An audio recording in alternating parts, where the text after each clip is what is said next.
Over the past 50 years, change management has become a topic of increasing interest among academics and managers. Thousands of hours have been spent researching how change can best be managed, and organizations have spent millions of dollars employing consultants to help them manage that change.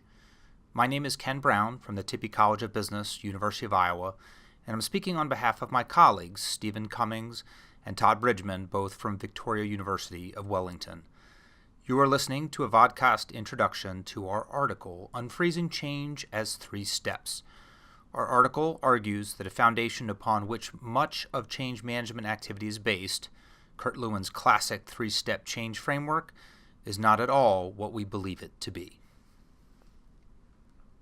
The most popular change management framework of the past 20 years is Kotter's 8 Steps of Change. It starts with creating a sense of urgency and ends with consolidating and institutionalizing the changes made. But where did Kotter's framework come from? He claims it's based on many years of experience and multiple successful change interventions. But it's also reassuring that Kotter's 8 steps and the Arctic metaphors on the covers of his popular books follow the format and imagery of what is regarded as change management's foundational, fundamental, and classic change framework, Kurt Lewin's Change as 3 Steps: Unfreezing, Change, and Refreezing. In fact, most of the best-known change management frameworks, the 5-stage model of Roland Lippitt and his colleagues, the 6-step approach promoted by Kolb and Froham, and the popular 1980s framework by Tichy and Devana, to name a few, all appear to rest on the foundation laid by Lewin nearly 70 years ago. And where does this solid foundation come from? What's even more reassuring is the nature of the scientist who developed what we have built the field of change management upon. Kurt Lewin, or Lewin, as it should be pronounced in the original German, was a great pioneering scientist, regarded by many as the founder of social psychology. He fled from Germany to continue his research in the United States in the 1930s, and is best known for his field theory, which holds that human behavior is a function of psychological environments. However, the man called the Great Experimenter by his biographer made many other scientific discoveries with regard to group dynamics as well.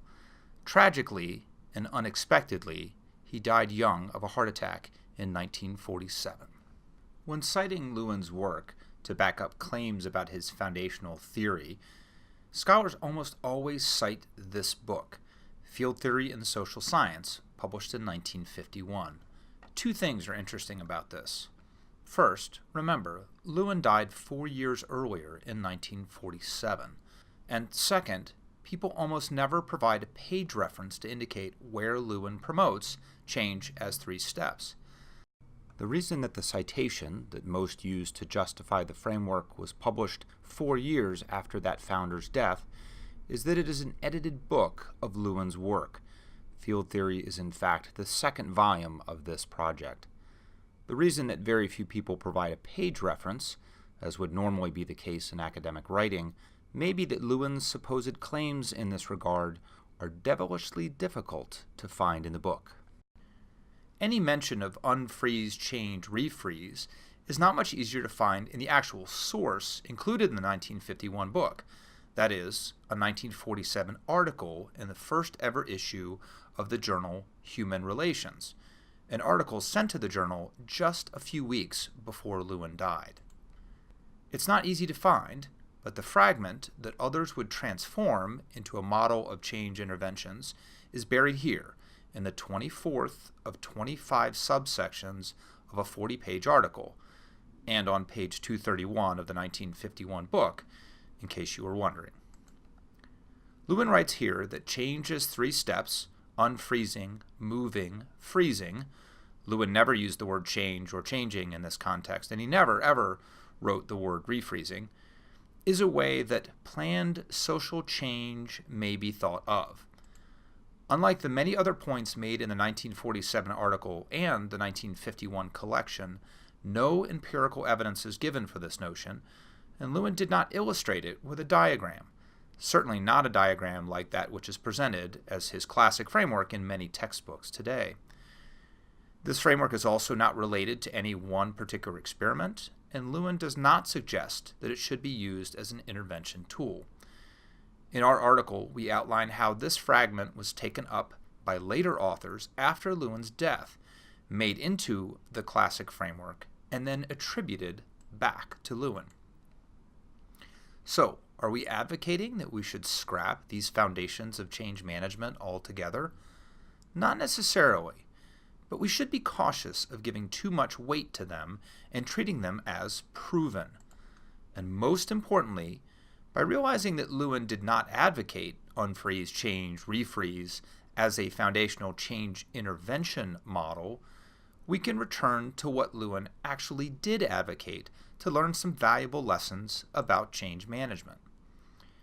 By looking behind, or unfreezing, to use that term, the supposed foundations of change management, we can realize the forgotten insights based on Lewin's research. We describe more of these in our article, but a couple are worth stating briefly here.